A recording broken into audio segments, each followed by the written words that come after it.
Assalamualaikum warahmatullahi wabarakatuh. Perkenalkan, saya Iftirida Awalia dengan NIM 1804774 dari jurusan Administrasi Pendidikan kelas 5B Universitas Pendidikan Indonesia. Di sini saya akan membahas mengenai kualitas kehidupan kerja. Yang pertama ada konsep kualitas kehidupan kerja. Kualitas kehidupan kerja merupakan terjemahan dari Quality of Work Life atau disingkat dengan QWL. Menurut Stan Kosan, mutu kehidupan kerja mengacu kepada bagaimana efektifnya lingkungan pekerjaan memenuhi keperluan-keperluan pribadi dan nilai-nilai para karyawan. Sedangkan menurut David dan Edward, QWL merupakan sebuah perhatian atau kepedulian terhadap dampak kerja atau pekerjaan terhadap orang dan efektivitas organisasi yang digabungkan dengan upaya untuk mengikutsertakan pegawai dalam pemecahan masalah dan pembuatan keputusan. Kemudian ada kategori utama mutu kehidupan kerja menurut Richard E. Walton. Yang pertama ada kompensasi yang memadai dan wajar. Kedua ada kondisi-kondisi yang aman dan sehat. Ketiga, kesempatan untuk mengembangkan dan menggunakan kapasitas manusia. Keempat, hak-hak karyawan. Kelima, perasaan termasuk dalam suatu kelompok. Keenam, kerja dan ruang kerja keseluruhan. Ketujuh, kesempatan untuk pertumbuhan dan jaminan berkesinambungan. Dan kedelapan, relevansi sosial kehidupan kerja. Kemudian ada dorongan terhadap peningkatan mutu kehidupan kerja. Yang pertama itu, desain organisasi klasik yang kurang memperhatikan terhadap kebutuhan manusia. Perkembangan organisasi sampai saat ini telah menjadi organisasi sebagai sebuah sistem sosial layaknya manusia. Padahal, pada awalnya organisasi dipandang sebagai suatu wadah tempat bekerja sama orang-orang untuk mencapai tujuan organisasi atau tujuan bersama. Yang kedua, berubahnya kebutuhan dan aspirasi pegawai. Dorongan terhadap kebutuhan dan aspirasi pegawai yang terus meningkat dan mengharapkan diposisikan dapat diperlakukan secara lebih manusiawi. Kemudian ada peningkatan QWL. Ada job enrichment dan job enlargement.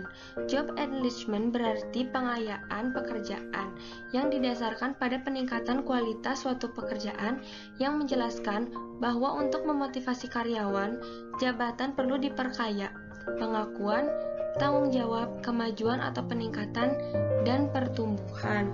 Contohnya, seperti ketika sekretaris yang bertanggung jawab untuk membuat surat diberikan kepercayaan untuk mengeluarkan semua surat di bawah kendali sekretaris tersebut, artinya kualitas surat yang harus dikeluarkan harus menjadi tanggung jawab sekretaris sebelum dikeluarkan oleh organisasi, baik surat internal maupun surat eksternal.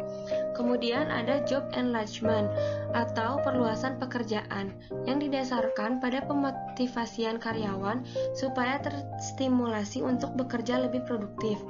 Perluasan pekerjaan disebut sebagai perluasan pekerjaan secara horizontal, yaitu peningkatan kualitas atau jumlah tugas yang harus ditanggung oleh pekerja.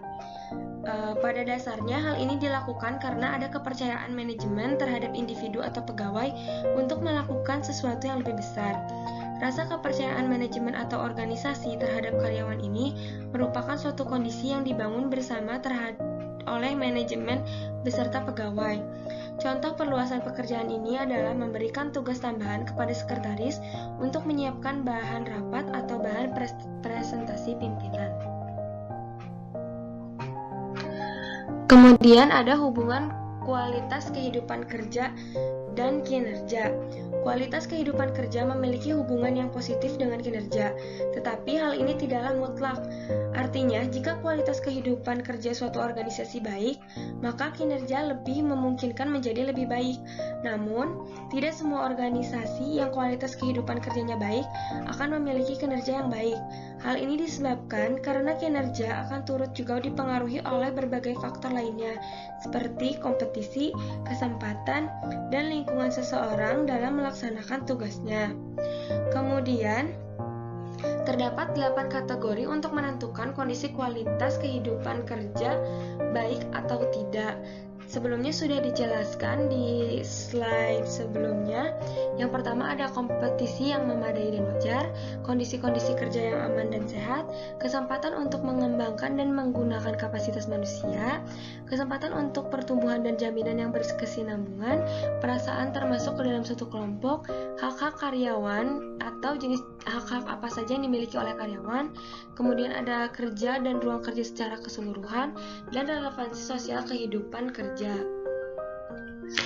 Kemudian ada cara untuk meningkatkan mutu kehidupan kerja menurut Gusen.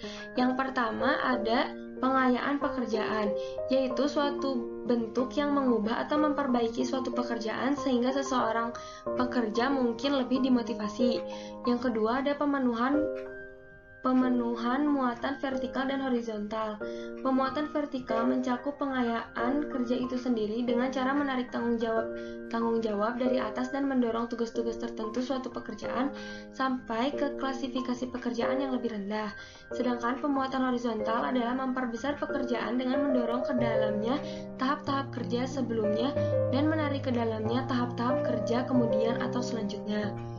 Kemudian yang ketiga ada menciptakan pekerjaan yang menyeluruh, yaitu proses menambah kompleksitas pekerjaan guna menghimbau kepada kebutuhan-kebutuhan yang lebih tinggi dari para pekerja. Kemudian ada menggilirkan pekerjaan, merupakan kegiatan menggerakkan orang ke pekerjaan yang berbeda-beda pada tingkat organisasi yang sama untuk masa-masa waktu yang singkat. Kemudian ada memperbanyak sanjungan, yaitu salah satu keperluan penting yang biasanya dikehendaki para karyawan adalah pujian dan penghargaan. Kemudian ada bonus hari libur, merupakan upaya untuk memberikan kesempatan kepada pegawai yang masuk sesuai target untuk mendapatkan ekstra libur. Dan yang terakhir, mengubah lingkungan kerja. Para pegawai biasanya lebih menyukai kontak sosial dengan pegawai lainnya. Adanya tim-tim kerja, musik, waktu-waktu istirahat yang tepat. Kemudian selanjutnya ada masalah kualitas kehidupan kerja dalam suatu organisasi.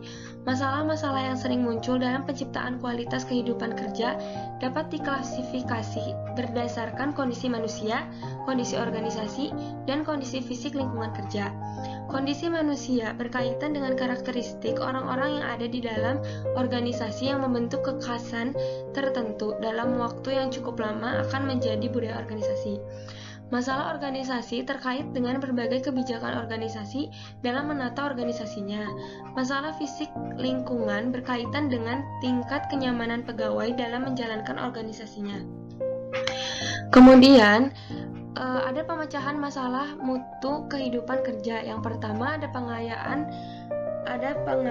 pekerjaan, kemudian ada menciptakan pekerjaan yang menyeluruh, menggilirkan pekerjaan, pujian dan penghargaan, pendelegasian wewenang, serta mengubah lingkungan kerja. Sekian pemaparan dari saya. Mohon maaf apabila ada salah kata. Terima kasih. Wassalamualaikum warahmatullahi wabarakatuh.